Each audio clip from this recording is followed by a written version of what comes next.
Fil-Parlament tal-mistoqsija tad-Deputat Jeffrey Policino Orlando ingħatat informazzjoni dwar kemm daħlu applikazzjonijiet għal-divorzju u kemm minnhom diġà ġew approvati mill-qrati tagħna fit-8 xhur minn kemm ilha li daħlet fis-seħħ il-liġi tad-divorzju f'pajjiżna.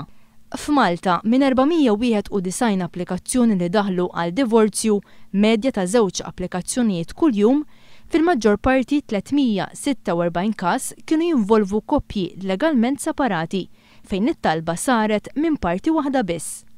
F'Għawdex fit-8 xhur saru biss 14 l-applikazzjoni għal divorzju, fil-maġġor parti każijiet ta' koppji li diġà kienu separati legalment.